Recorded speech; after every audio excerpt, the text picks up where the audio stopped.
Hello developers, welcome back to my channel Codies with Ano. നമ്മൾ ഇന്നത്തെ വീഡിയോയിൽ നോക്കാൻ പോകുന്നത് റിയാക്ട് ലൈബ്രറി റിയാക്ട് റൗട്ടർ ആണ്. വീഡിയോ സ്റ്റാർട്ട് ചെയ്യുന്നതിന് മുന്നേ ഇതൊരു കണ്ടിന്യൂവേഷൻ വീഡിയോ ആണ്. നിങ്ങൾ ഇതുവരെ റിയാക്ട് പഠിക്കാൻ സ്റ്റാർട്ട് ചെയ്തിട്ടില്ലെങ്കിൽ റിയാക്ടിന്റെ ഫണ്ടമെന്റൽസും റിയാക്ടിന്റെ ഹുക്സും ഫസ്റ്റ് കവർ ചെയ്യണം. അത് കഴിഞ്ഞിട്ടാണ് ഈ ലൈബ്രറീസ്, അത് റിഡക്സ് ആണെങ്കിലും റൗട്ടർ ആണെങ്കിലും നിങ്ങൾ സ്റ്റാർട്ട് ചെയ്യാവുള്ളൂ. ഫണ്ടമെന്റൽസ് പഠിക്കണമെന്നുണ്ടെങ്കിൽ നമ്മുടെ ചാനലിൽ ഓൾറെഡി റിയാക്ട് ഫണ്ടമെന്റൽസും ഹുക്സും വീഡിയോസ് ട്യൂട്ടോറിയൽ ചെയ്ത് പ്ലേലിസ്റ്റ് ആഡ് ചെയ്തിട്ടുണ്ട്. ചെക്ക് ചെയ്ത് നോക്കുക കേട്ടോ. ഇനി നിങ്ങൾ ഈ ചാനൽ ആദ്യമായിട്ടാണ് കാണുന്നതെങ്കിൽ എന്റെ പേര് അനു.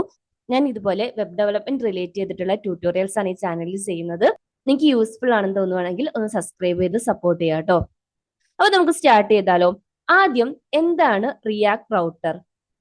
റിയാക്ട് റൗട്ടർ എന്ന് പറയുന്നത് റിയാക്ടിന് റിഡക്സ് പോലെ തന്നെ ഒരു സ്റ്റാൻഡേർഡ് ലൈബ്രറി ആണ്. നമ്മുടെ ആപ്ലിക്കേഷൻസിൽ നമ്മൾ ഒരുപാട് കോമ്പോണൻസ് ക്രിയേറ്റ് ചെയ്യാറുണ്ട് അല്ലേ. അപ്പൊ ഓരോ കോമ്പോണന്റും ഓരോ പേജ് ആണെന്ന് വിചാരിച്ചു. അപ്പൊ നമുക്ക് എല്ലാ കോമ്പോണൻസും ഒരൊറ്റ പേജിൽ ഡിസ്പ്ലേ ചെയ്താൽ പോരാ. എന്തെങ്കിലും ഒരു ബട്ടൺ ക്ലിക്കോ എന്തെങ്കിലും ഒരു ലിങ്ക് ഒക്കെ ക്ലിക്ക് ചെയ്യുന്ന സമയത്ത് ഒരു പേജിൽ നിന്ന് വേറൊരു പേജിലേക്ക് പോകണം. അതിനെ സാധാരണ നമ്മൾ നാവിഗേഷൻ എന്നല്ലേ പറയുന്നത്.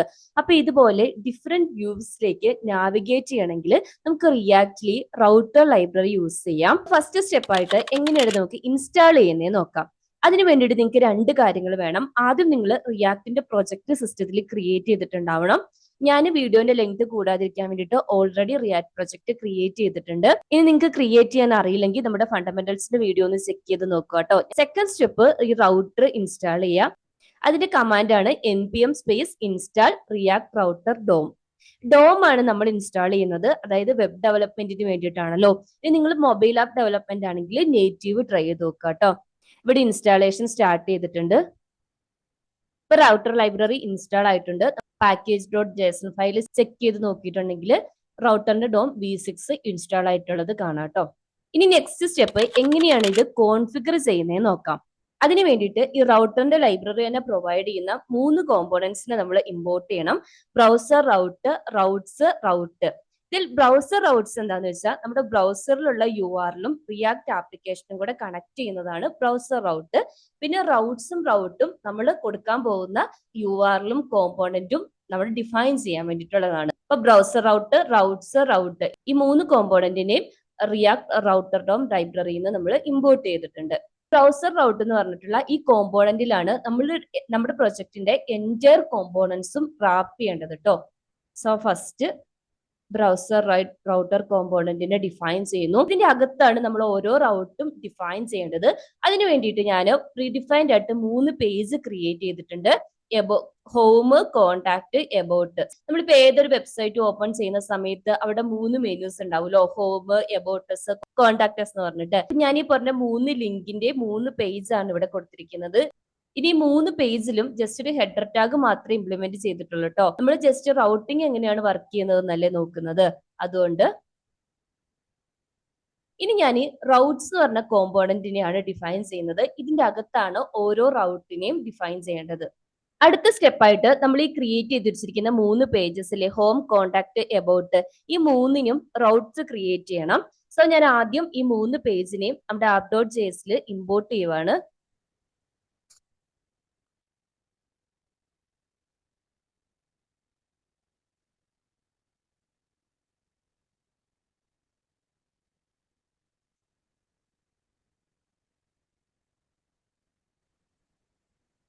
ഇവിടെ 3 പേജിനെയും ഇമ്പോർട്ട് ചെയ്തിട്ടുണ്ട്. ഇനി നമുക്ക് റൂട്ടിംഗ് സ്റ്റാർട്ട് ചെയ്യാം. ആദ്യം ഞാൻ ഹോമിനുള്ള റൗട്ടറാണ് ക്രിയേറ്റ് ചെയ്യുന്നത്. സോ ഞാൻ റൗട്ടർ എന്ന് പറഞ്ഞ കോമ്പോണന്റിനെ ഫസ്റ്റ് ഡിഫൈൻ ചെയ്യുന്നു. ഇതിനകത്ത് 2 പ്രോപ്പർട്ടീസ് ആണുള്ളത്. ഫസ്റ്റ് പാത്ത് എന്ന് പറഞ്ഞ പ്രോപ്പ്, അതിൻ്റെ അകത്ത് നമ്മൾ URL കൊടുക്കണം. രണ്ടാമത്തത് എലമെന്റ് എന്ന് പറഞ്ഞതാണ്. ബ്രൗസറിൽ ഈ URL-ഉമായിട്ട് മാച്ച് ആവുന്ന സമയത്ത് ഏത് കോമ്പോണന്റ് ആണോ റെൻഡർ ചെയ്യേണ്ടത് ആ കോമ്പോണന്റ് കൊടുക്കുക. ഞാൻ ആദ്യം പാത്ത്, ഫസ്റ്റ് എനിക്ക് ഹോം കോമ്പോണന്റ് ആണ് റെൻഡർ ചെയ്യേണ്ടത്. സാധാരണയായിട്ട് ഹോം എന്ന് പറയുന്നത് നമ്മുടെ പ്രൊജക്ടിന്റെ റൂട്ടിൽ തന്നെയല്ലേ ഉണ്ടാവുക. സോ ഞാൻ അതിന് സ്ലാഷ് ആണ് കൊടുക്കുന്നത്. രണ്ടാമത്തെ എലമെന്റ് എന്ന് പറഞ്ഞ പ്രോപ്പിനെ ഡിഫൈൻ ചെയ്യുന്നു. ഇതിന്റെ അകത്ത് ഞാൻ പറഞ്ഞ പോലെ ഏതാണോ കറസ്പോണ്ടിങ് കോമ്പോണന്റ് ലോഡ് ചെയ്യേണ്ടത് ആ കോമ്പോണന്റിനെ കൊടുക്കുക. ഇതിനകത്ത് എനിക്ക് ഹോം എന്ന് പറഞ്ഞ കോമ്പോണന്റ് ആണ് ലോഡ് ചെയ്യേണ്ടത്. സോ ഞാൻ ഹോമിനെ കൊടുക്കും. രണ്ടാമത് എഗെയിൻ റൗട്ടിനെ ഡിഫൈൻ ചെയ്യുന്നു.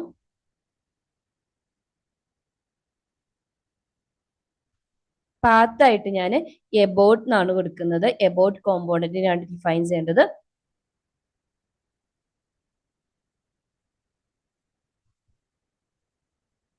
ഇവിടെ എബൌട്ട് കോമ്പോണന്റിനെ ലോഡ് ചെയ്യണം. എഗെയിൻ ഞാൻ ഒരു റോട്ടും കൂടെ ക്രിയേറ്റ് ചെയ്യുവാണ്. പാത്തില് /കോണ്ടാക്ട് എന്ന് കൊടുക്കുന്നു.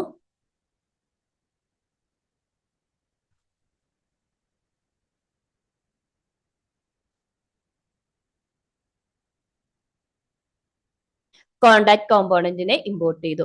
നമുക്ക് ആവശ്യമുള്ള 3 റൂട്ടും നമ്മൾ ക്രിയേറ്റ് ചെയ്തിട്ടുണ്ട്.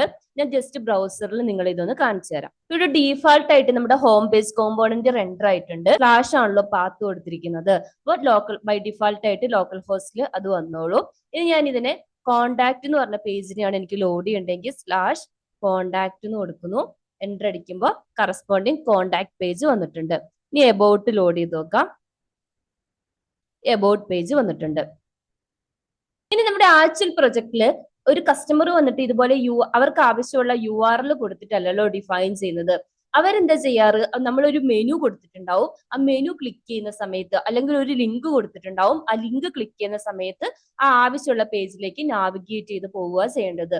അപ്പൊ അതുപോലെ ലിങ്ക് എങ്ങനെയാണ് ക്രിയേറ്റ് ചെയ്യുന്നതെന്നാണ് അടുത്തത് നമ്മൾ നോക്കാൻ പോകുന്നത്. അതിനു വേണ്ടിയിട്ട് ഞാൻ നമ്മുടെ സോഴ്സ് ഫോൾഡറിന്റെ അണ്ടറിൽ ഒരു ഫയലും കൂടെ ക്രിയേറ്റ് ചെയ്യുവാണ്. നാവിഗേഷൻ എന്ന് പറഞ്ഞിട്ട് .js. ഇതൊരു കോമ്പോണന്റ് ആണ് അഗെയിൻ. ഇനി റിയാക്ട് റൗട്ടറിൽ തന്നെ ലിങ്ക്സ് എന്ന് പറഞ്ഞിട്ട് ഒരു കോമ്പോണന്റ് ഉണ്ട്. ആ കോമ്പോണന്റ് യൂസ് ചെയ്തിട്ടാണ് നമ്മൾ നാവിഗേറ്റ് ചെയ്യുന്നത്. അതായത് ലിങ്ക് ക്രിയേറ്റ് ചെയ്യാനും ഡിഫറെന്റ് പേജസിലേക്ക് കോമ്പോണന്റ്സിലേക്ക് നാവിഗേറ്റ് ചെയ്യുന്നതും ലിങ്ക് കോമ്പോണന്റ് യൂസ് ചെയ്തിട്ടാണ്. ഫസ്റ്റ് നമ്മൾ ഈ കോമ്പോണന്റ് ഇമ്പോർട്ട് ചെയ്യുവാണ് ഫ്രം റിയാക്ട് റൗട്ടർ ഡോം. ഇനി ഞാൻ നമ്മുടെ HTML നാവ് കൺട്രോളിലെ NAV അതിനെ ക്രിയേറ്റ് ചെയ്യുന്നു. അതിൻ്റെ അകത്തൊരു അൺഓർഡേഡ് ലിസ്റ്റ് ക്രിയേറ്റ് ചെയ്യുവാണ്. ഇനി ഈ ലിസ്റ്റിന്റെ അകത്ത് നമ്മൾ ഇമ്പോർട്ട് ചെയ്തിരിക്കുന്ന ലിങ്ക് കോമ്പോണന്റ് യൂസ് ചെയ്തിട്ടാണ് ലിങ്ക്സ് ക്രിയേറ്റ് ചെയ്യുന്നത്. സോ ലിസ്റ്റിന്റെ LI ടാഗിന്റെ അകത്ത് ലിങ്ക് കോമ്പോണന്റിനെ ഡിഫൈൻ ചെയ്യുന്നു. ഇനി ലിങ്ക് കോമ്പോണന്റിനുള്ളിൽ ടു പ്രോപ്പർട്ടിനെ ഡിഫൈൻ ചെയ്യണം. ഈ പ്രോപ്പർട്ടിന്റെ ഉള്ളിലാണ് നമ്മൾ URL കൊടുക്കേണ്ടത്. അപ്പൊ ആ മെനു ക്ലിക്ക് ചെയ്യുമ്പോൾ ഏത് കോമ്പോണന്റ് ആണോ വരേണ്ടത് ആ കോമ്പോണന്റിന്റെ URL കൊടുക്കുക. അത് നമ്മൾ app.js ക്രിയേറ്റ് ചെയ്ത് വെച്ചിരിക്കുന്ന റൗട്ടുമായിട്ട് മാപ്പ് ചെയ്ത് കറസ്പോണ്ടിങ് കോമ്പോണന്റ് ലോഡ് ചെയ്തോളും. ഫസ്റ്റ് നമ്മൾ ഹോം ആയതുകൊണ്ട് അതിന്റെ URL സെറ്റ് ചെയ്തത് / അല്ലായിരുന്നോ, റൂട്ടിൽ തന്നെ ആയതുകൊണ്ട്. അതേപോലെ കോണ്ടാക്റ്റിനും എബൌട്ടിനും ക്രിയേറ്റ് ചെയ്യുന്നു 2 ലിങ്കും കൂടെ.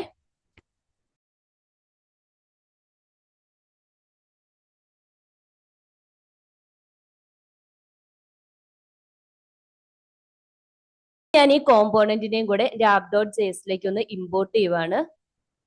ഇവിടെ നമ്മൾ 2 കോണ്ടാക്ട് എടുത്തിട്ടുണ്ടായിരുന്നു അല്ലെ, സോറി. ഞാൻ നാവിഗേഷൻ കോമ്പോണന്റിനെ ഇമ്പോർട്ട് ചെയ്യുന്നു.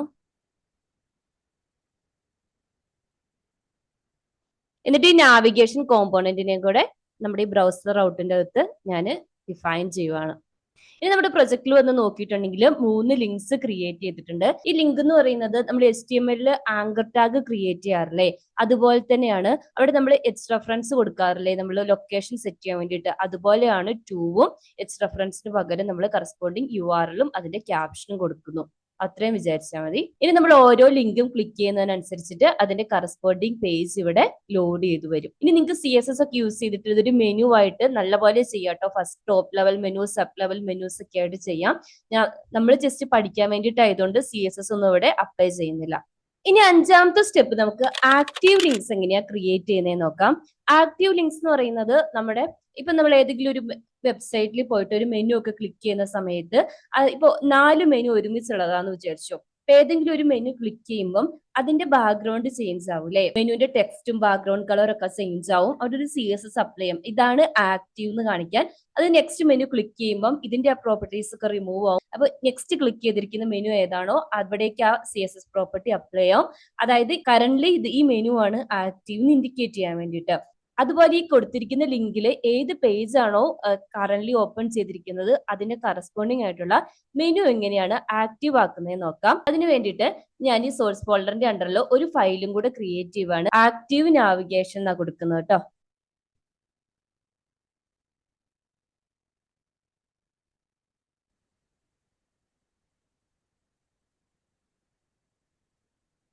ഈ ആക്റ്റീവ് നാവിഗേഷനിൽ സെയിം ഈ നാവിഗേഷന്റെ പേജിന്റെ എലമെന്റ്സ് കോപ്പി ചെയ്തിട്ടുണ്ട്.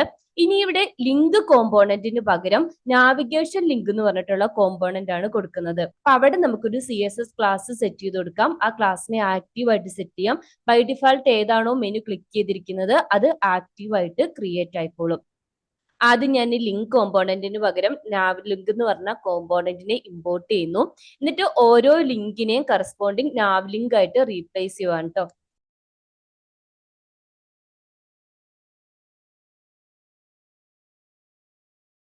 നമ്മൾ റീപ്ലേസ് ചെയ്തിട്ടുണ്ട്. ഇനി അടുത്ത സ്റ്റെപ്പ് എന്ന് പറയുന്നത് ആക്റ്റീവ് ചെയ്യുന്ന സമയത്ത് അതിന്റെ CSSൽ ഏതാണോ ക്ലാസ് കൊടുക്കേണ്ടത് ആ ക്ലാസ് നെയിം സ്പെസിഫൈ ചെയ്ത് കൊടുക്കുക. അതിന് വേണ്ടിയിട്ട് ഞാനിവിടെ navigation.css എന്ന് പറഞ്ഞൊരു ഫയൽ ക്രിയേറ്റ് ചെയ്തിട്ടുണ്ട്. അവിടെ ആക്റ്റീവ് എന്ന് പറഞ്ഞിട്ടൊരു ക്ലാസ് ക്രിയേറ്റ് ചെയ്തിട്ടുണ്ട്. അതിന്റെ ഫോണ്ട് വെയിറ്റ് ബോൾഡും കളർ റെഡും ആയിട്ട് സെറ്റ് ചെയ്തിട്ടുണ്ട് കേട്ടോ. ഈ ക്ലാസ് നെയിം ആണ് ഞാൻ ആക്റ്റീവ് ക്ലാസ് നെയിം ആയിട്ട് സെറ്റ് ചെയ്ത് കൊടുക്കുന്നത്. സോ ഞാൻ ആദ്യം എന്റെ CSS ഫയലിനെ ഈ പേജിൽ ഒന്ന് ഇമ്പോർട്ട് ചെയ്യുവാണ്. ഇവിടെ navigation.css എന്നല്ലേ ഫയലിന്റെ നെയിം.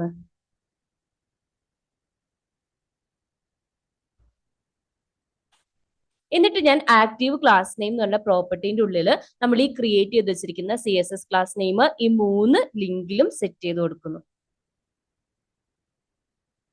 നമ്മൾ ഓരോ ലിങ്കും ക്ലിക്ക് ചെയ്യുന്ന സമയത്ത് ഈ ക്ലാസ് അതിന് അപ്ലൈ ആവും.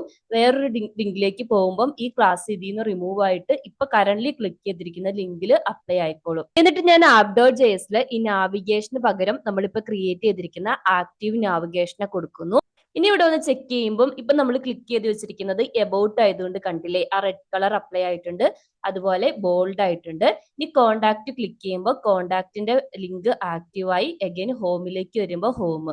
ഇങ്ങനെയാണ് ഓരോ ലിങ്കും നമ്മൾ ആക്റ്റീവ് ലിങ്ക്സ് ആയിട്ട് സെറ്റ് ചെയ്യുന്നത്. ഇനി ആറാമത്തെ സ്റ്റെപ്പ് നമുക്ക് പ്രോഗ്രാമാറ്റിക്കലി ഒരു നാവിഗേഷൻ സെറ്റ് ചെയ്യണം എന്ന് വിചാരിച്ചോ. അതായത് നമുക്ക് ഡൈനാമിക് ആയിട്ട് സെറ്റ് ചെയ്ത് കൊടുക്കണം.